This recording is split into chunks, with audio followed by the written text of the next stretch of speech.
Hello everyone, in this video I'll discuss Among School Children written by W.B. Yeats.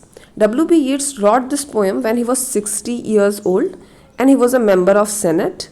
As a member of Senate, his work included inspecting the public schools. So as inspector of schools,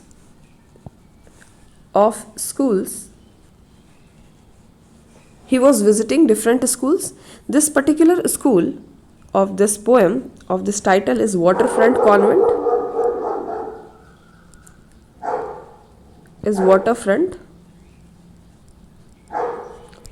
ये waterfront convent जाते हैं और वहाँ पे school को inspect कर रहे हैं. ये पोएम अमंग स्कूल चिल्ड्रन ये पब्लिश हुई थी 1928 में W.B. येट्स के कलेक्शन में, जिसका नाम है the tar. Now let's start the poem. You can imagine a 60 years old inspector of a school. आप इमेजिन कर सकते हैं एक 60 साल का इंस्पेक्टर का स्कूल जो क्लासरूम विज़िट कर रहा है. और जब वो क्लासरूम विज़िट कर रहा है तो बहुत सारी चीज़ें हैं जो वो देख रहा है, बच्चों को देख रहा है, बच्चों को लर्न करते हुए देख रहा है. और जब आप बच्चों को देखते हैं तो कुछ ये कभी भी कहीं कुछ देख रहे होते हैं तो आपको कुछ अपने लाइफ का भी याद आ जाता है. तो ये पोएट जो है W.B. येट्स बच्चों को देखते हैं. और W.B. Yeats throughout his life was besotted with Maud Gonne. His lifetime interest was Maud Gonne. और मॉड गॉन को इन्होंने 3 times प्रपोज भी किया था and she rejected, but they were always in contact and in conversation. तो poet जो है इस बच्चों में मॉड गॉन को देखते हैं. तो सबसे पहले जो है इसमें ये 60 years old smiling public man है. अगर इसमें हम लोग देखें कि सबसे पहले क्या है, he presents his experience age 60 years old smiling public man. Then he is an aged one time lover, the aged one time lover. And the third is the would-be philosopher. He philosophizes the life. Would-be philosopher. So now let's come to the line. 60 years old W.B. Yeats is walking through the school. Here I is poet. Poet says, I walk through the long classroom questioning. Inspector of school क्या करते हैं, class to class जाते हैं, then inspect करते हैं everything is in the fine situation और not. तो ये आई जो है वो पोएट है, ये बोल रहा है मैं वॉक कर रहा हूँ क्लास के through the long classroom questioning who to the kids. And वो क्वेश्चन कर रहे हैं काइंड ओल्ड नन को, जो इनको पूरे क्लास में घुमा रही है. She must be the mistress of the school, she must be the governess of the school. तो वो kind old nun in hood, white hood, वो वाइट हुड पहने हुई और वो रिप्लाई कर रही है. यहाँ पे चिल्ड्रन क्या सीख रहे हैं, the children are learning to cipher mathematics, to sing, to study reading books कैसे पढ़ने वो सीख रहे हैं, हिस्ट्री सीख रहे हैं, कट एंड स्यू वो सीख रहे हैं, क्राफ्ट सीख रहे हैं, cut and sew is craft, and neat in everything in the best modern way. और बच्चों को सिखाया जा रहा है कि हर चीज़ नीटली कैसे करनी है बेस्ट मॉडर्न वे में. अब जैसे ही पोएट आते हैं और बच्चे इनको देखते हैं तो क्षणिक तौर पे थोड़े समय के लिए वो वंडर करते हैं कि ये कौन बूढ़ा आ गया. और हमारे स्कूल में होता था जब कोई आता था अचानक से तो हम देखने लगते थे वंडर में कि कौन आया है ये. We used to become inquisitive, we want to inquire. तो यहाँ पे चिल्ड्रन जो है उनकी आंखें, बच्चों की आंखें जो है in momentary means for a short period of time, wonder stare upon, वो देखते हैं, किसको देखते हैं, and a 60 years old smiling public man. So who is 60 years old smiling public man, Yeats. वो यीट्स को देखते हैं. अब जब ये बच्चों को देख रहे हैं, when he is seeing the children, so W.B. Yeats remind of Maud Gonne. तो मॉड गॉन को यहाँ पे ये कंपेयर करते हैं लेडा से. Ledaean body is Maud Gonne, is Maud. यहाँ पे ये मॉड गॉन का रेफरेंस है. Maud Gonne was his lifetime interest, love interest, और उन्होंने 3 times प्रपोज भी किया था एंड दो got rejected. Now comes to Leda. Who is Leda? Ledine body. Leda was the mother of Helen. Leda जो कि Greek, ancient Greek world की सबसे ब्यूटीफुल लेडी थी. And Leda was raped by Zeus, head god of heaven,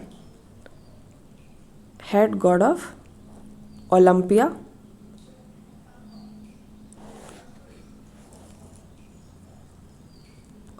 That is heaven. Or when Zeus raped Leda, तो out of that Helen was born. तो यहाँ पे लेडायन body किसको represent कर रहा है? क्लास को, women who belongs to a class और belong to a great circle. तो यहाँ पे लेडायन बॉडी जो है वो क्लासिकल ब्यूटी को रिप्रेजेंट कर रहा है. और ये क्लासिकल ब्यूटी किसको बोल रहे हैं? ये बोल रहे हैं मॉडगॉन को. तो ये बोलते हैं जैसे ये बच्चों को देखते हैं तो अचानक इनको याद आती है लेडायन बॉडी, मतलब मॉडगॉन. और इन द एंशियंट टाइम कभी पीछे ऐसा हुआ होगा that she was bent about the sinking fire. और जब होता है आपके ड्राइंग रूम में कोई है या घर पे कोई है, आप काम कर रहे हैं या कुछ कर रहे हैं और करते करते जो है आप अपनी पुरानी कोई बात या कहानी जो है डिस्कस कर रहे हैं. तो ऐसी उनको एक बात याद आ गई. उसको ईट्स पास्ट में सोचने लगते हैं और सोचते हैं कि bent above I dream of a Ledaean body, I dream of Maud Gonne. In the past she was bent above a sinking fire. वो सिंकिंग फायर के ऊपर she was bent a tale. और उसने एक कहानी बोली.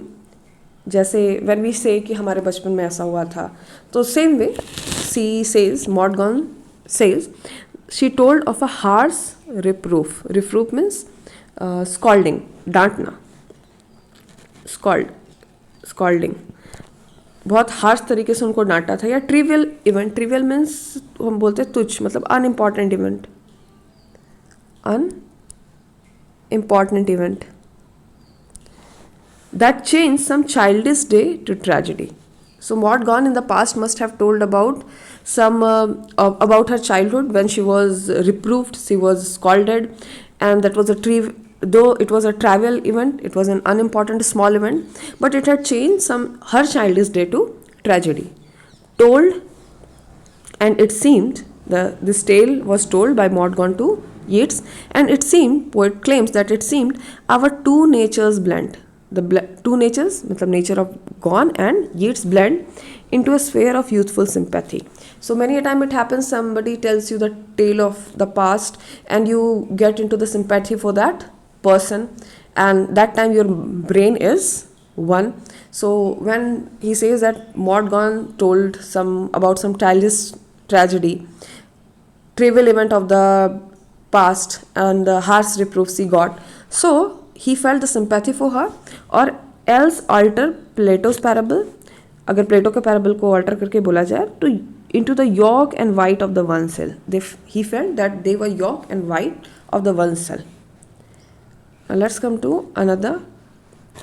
And as soon as he thinks about Mordgone, he remembers of past and then he comes to present. And thinking of that fit of rage, fit of grief or rage. Why fit of grief or rage? उनको अचानक से suddenly he is remembering how Mordgone was unhappy, and thinking that unhappiness he feels a fit of grief or rage. I looked upon one child or other there. He says that he is looking all these children, वो इन सारे बच्चों को देख रहा है, and he wonders if she stood so at that age. और वो सोचते हैं कि क्या यहाँ पे शी मॉडगॉन है, क्या मॉडगॉन भी जो है अपने यंग एज में ऐसी दिखती होगी. तो he is trying to locate, we say that we live in the faces of the infant. तो यहाँ पर वो इन्फेंट के फेसेस को देख रहे हैं और he is summarising, he is thinking that if Maud Gonne also look like these children in her childhood, stood so at that age. और ये बोलते हैं for even the daughters of swan. ठीक है, यहाँ पे देखिए इसका कॉन्ट्रास्ट है पैडलर्स हेरिटेज. तो डॉटर्स ऑफ स्वान, जो when Leda was raped by Zeus he came in the form of swan. वो स्वान के फॉर्म में आए थे. तो यहाँ पे डॉटर ऑफ स्वान का मतलब क्या हो गया, क्लास की जो क्लास है, हाई क्लास लेडीज़ हैं, can share something of some pedlar's heritage. Pedlar मतलब होता है जो वॉक करते हैं, तो यहाँ पे पैडलर्स हेरिटेज का मतलब क्या हो गया, लोअर क्लास। बोलते हाई क्लास जो है उनका भी फीचर जो है वो लो क्लास के लोगों के साथ के जैसा ही होता है। Had that colour upon that cheek और हेयर, हो सकता है ऐसे ही कलर हो उसके चीक पे, हेयर पे। And there upon my heart is driven wild, और इतना सोच के कि मॉडगॉन भी ऐसे ही दिखती होगी। He says his claims that his heart has driven wild and she stands before me as a living child. He feels that Maud Gonne is before him in one of these children as a living child. Now let's come to next stanza. Present, and he says her present image. Whose present image? Maud's present image. Now Maud is also old, and Maud because she is in the old age, so she has hollow of cheek ढस गए हैं. So he says that her present image floats in my mind. अभी he is trying to find out Maud Gonne's childhood in the faces of these children. अभी he is remembering Maud Gonne in her old age, और ये बोलते हैं her present image floats in my mind. Did Quattrocento is was Italian Renaissance painter.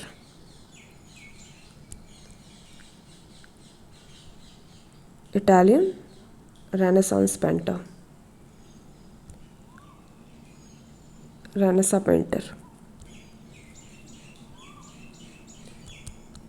So you need to remember that who was Quattrocento? He was painter, Italian Renaissance painter.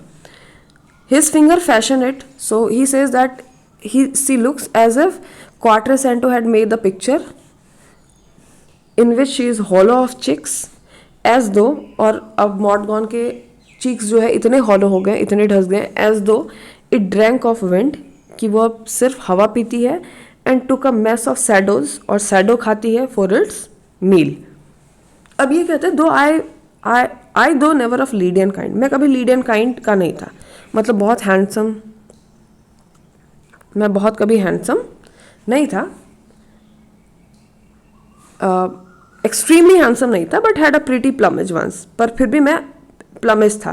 तो plumage actually मतलब होता है feather covering a bird's body, तो यहाँ पे वो बोलते हैं फिर भी मैं, यहाँ पे लेडियन काइंड मतलब एक्सट्रीमली हैंडसम, मैं कभी एक्सट्रीमली हैंडसम नहीं था, फिर भी मैं हैंडसम था। इनफ ऑफ दैट, वो बोलते हो गया, काफ़ी हो गया, रिमेंबरिंग ऑल दीज चीज is enough. Now he is in the present, and what he should do, he should smile at these children who are smiling at him. तो ये क्या बोलता है, better to smile on all that smile, who are smiling at him, these little children are smiling at him. So he says कि अभी better यही है कि look at them and smile, and so to these children there is a comfortable kind of old scarecrow. वो खुद को किससे compare करते हैं, ओल्ड scarecrow, डायरेक्ट कंपैरिजन है तो ये मेटाफर है, वो खुद को कंपेयर करते हैं ओल्ड scarecrow से। Now let's come to next stanza.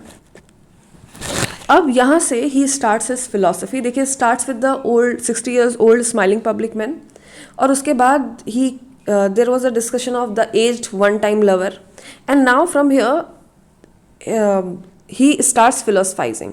और ये बोलते हैं कि अगर किसी मदर को ये पता चल जाए कि जब वो किसी बच्चे को पाल रही है और उसको ये पता चल जाए कि 60 साल के बाद उसका बच्चा ऐसा हॉलो चिक वाला हो जाएगा, तो वो शायद इतना पेन लेगी ही नहीं उसको पालने के लिए। तो ये बोलते हैं व्हाट यूथफुल मदर, कौन यूथफुल मदर, अ shape upon her lap, shape क्या है उसका, infant, Honey of generation had betrayed, जिसको हनी ऑफ जनरेशन ने बिट्रे किया है। Honey of generation is a mythological drug, ये जो है वाई माइथोलॉजिकल, क्योंकि इसके बारे में बात होती है और ये रियलिटी में पाया नहीं जाता। Is a mythological drug, is a mythological drug that causes the baby to forget its existence as a soul in the heaven before it was born.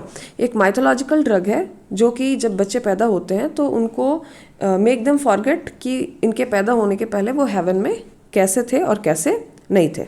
तो mythological drug, I repeat, is a drug that will cause a baby to forget, a new born baby infant to forget its existence as a soul in the heaven before it was born. So और ये जो concept है ये इन्होंने लिया था the cave of nymph से। He has written it himself that he took this from the cave of nymph. So यहाँ पर ये है कि जब बच्चे पैदा होते हैं तो इसी हनी ऑफ जनरेशन के साथ पैदा होते हैं।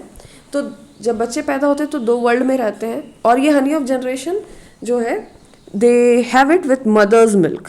तो जब ये माँ का दूध पीते हैं तो ये honey of generation is mother's milk, और जब वो मदर का मिल्क पीते हैं तो वो जो है अपने पास्ट लाइफ हेवन में क्या थे नहीं थे वो सब कुछ भूल जाते हैं। तो when they are not drinking the milk honey of generation तो उनको पिछली बातें याद आती है और उसके बाद वो भूल जाते हैं। तो ये बोलते हैं what youthful mother are shape upon her lap honey of generation had betray. जिसकी मेमोरी को किसने बिट्रे किया है? हनी ऑफ जनरेशन ने। वो बच्चा दैट मस्ट स्लीप, जो सोता है, श्रीक चीखता है, shouts, struggle to escape, and he struggled to escape the recollection as recollections or drug decide। और ये ड्रग जो है हनी ऑफ जनरेशन डिसाइड करता है but he will recollect the past memory और नॉट। यहाँ पे है, ये पूरा हो गया आपका phrase. Now let's start this sentence. What youthful mother would think her son. कौन यूथफुल मदर जो है, this line will see. What youthful mother would think her son did see but see. कौन यूथफुल मदर अपने बेटे को सोच सकती है कैसे? With 60 winter, again it's a phrase, तो हम लोग इसको बाद में पढ़ेंगे। Did see but see the shape with 60 और more winters on his head. अगर वो देख पाए कि 60 और मोर विंटर्स उसके हेड पर, अगर फ्यूचर में जाकर के देख पाए कि 60 साल के बाद वो कैसा दिखेगा, तो a compensation for the pang of birth. तो वो नहीं समझ पाएगी कि ये प्रॉपर कंपनसेशन है जो उसने पैंग लिया है, पेन लिया है अपने बच्चे को बर्थ देने में, और the uncertainty of setting forth, और uncertainty of setting for the child.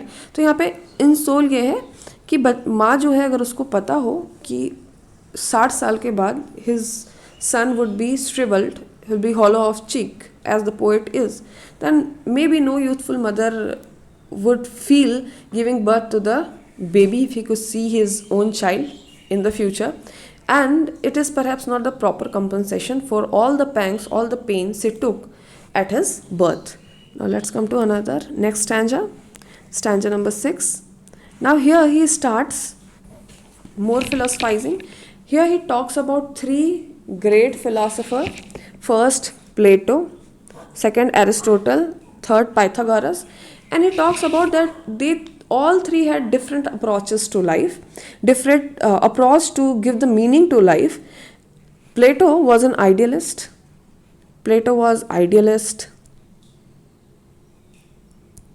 Aristotle was materialist. Plato, he believed, Plato thought that nature but a spume. प्लेटो को लगता था नेचर जो है एक सिर्फ फोम है, धुआं है, that plays upon the ghostly paradigm of things.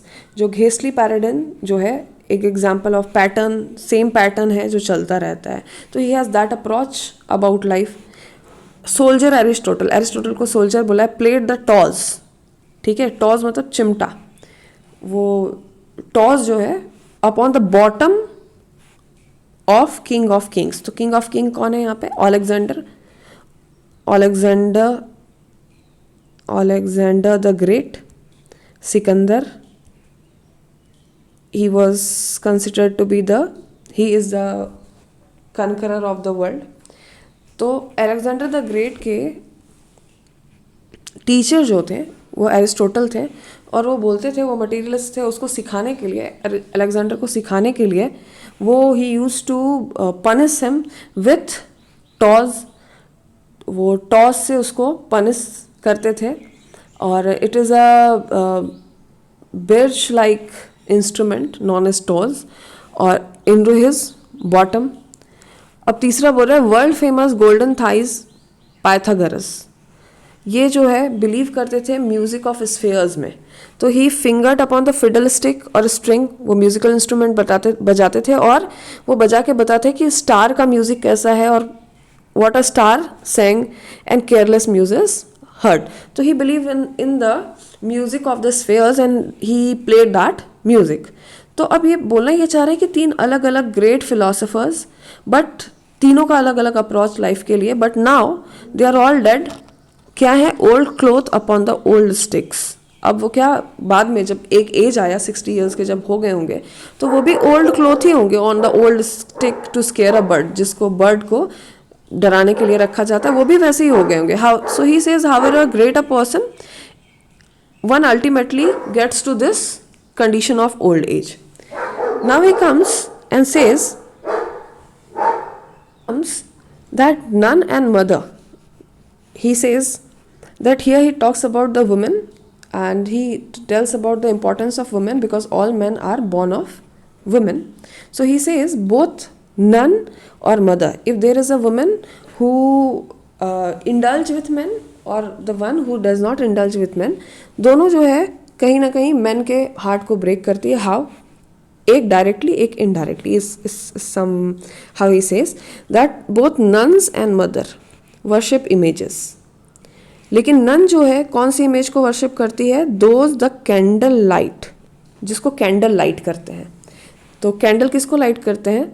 जो इमेजेस होते हैं गॉड के इमेजेस, तो उसके आगे कैंडल जलाया जाता है।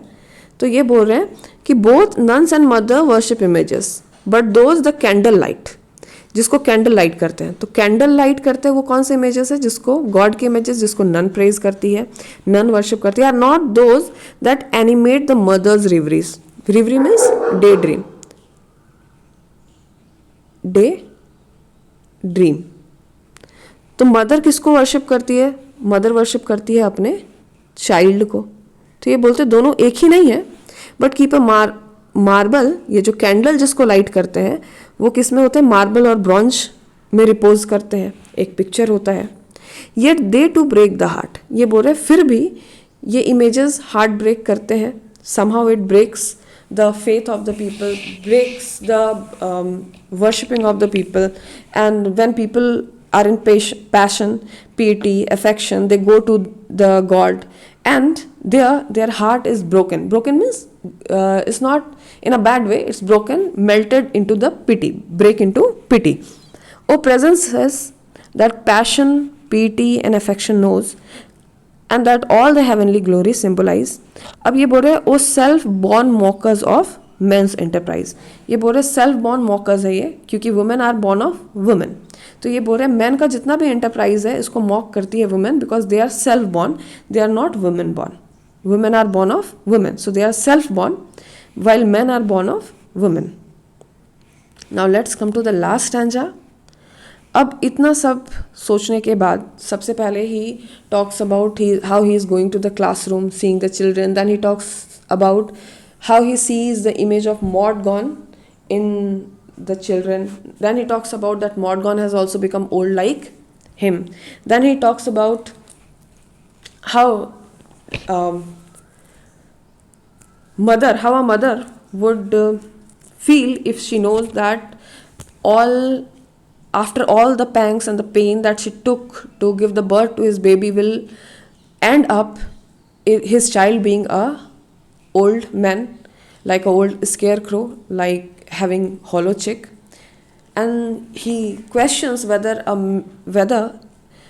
woman will take the pang of the childbirth if she knows that her child is ultimately going to be old and die. Then he talks about three great philosophers, Plato, Aristotle and Pythagoras, and he talks about their different approaches to life. Plato believed that all this pair is just a fume.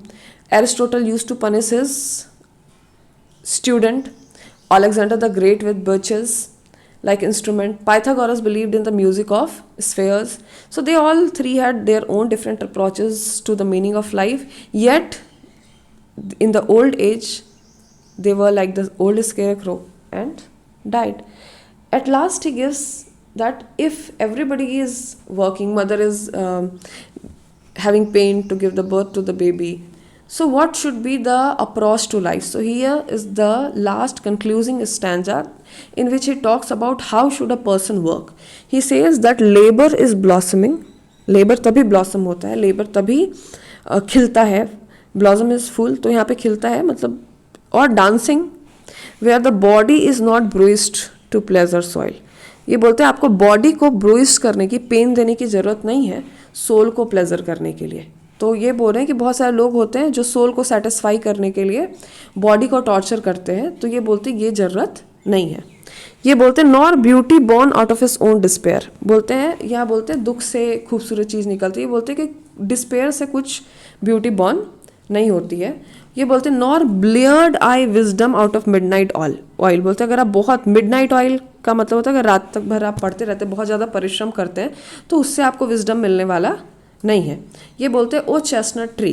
बोलते हैं आपको liberal होना होगा, normal होना होगा और continuous work करना होगा. कुछ भी एक्स्ट्रा ऑर्डिनरी या एक्सीडिंग करने की ज़रूरत नहीं है. और ये बोलते हैं chestnut tree is just a tree, a great rooted blossomer, जिसका ग्रेट रूट है, इसमें फूल उगते हैं. और ये चेस्टनट ट्री से पूछते हैं कि are you a leaf, blossom और बोल. आप बोल हैं, तना है, कि आप पे जो पत्तियां उग रही है वो है, या आप पे जो फूल उग रहे हैं वो है. आप क्या हैं? तो पेड़ जो है सब मिलाकर ही बनता है. तो ये बोल रहे हैं कि आप एक चीज़ से you can not be complete, you need to know and have number of things together. तो ये बोलते हैं O body swayed to music. O body, वो एक बॉडी एक डांसर को पूछ रहे हैं जो म्यूजिक में स्वे कर रही है, जो म्यूजिक को म्यूजिक को एंजॉय कर रही है, वो उसको पूछते हैं वो brightening glance, how can we know the dancer from the dance. हम लोग डांसर को डांस से अलग नहीं कर सकते हैं. डांसर और डांस दोनों एक ही है. अगर हम डांसर बोल रहे हैं तो डांस होगा, और डांस बोल रहे हैं तो डांसर होगा. तो ये बोल रहे हैं everything is united, whole life is united and nothing can be separated, everything comes as a whole. So this is a poem. So starting के लाइन में poet was a 60 years old, smiling public man. Then he was an old one-time lover, and then he does the philosophizing of life because he is 60 years old, and in the old age you philosophize. So this is a poem among school children. Thank you.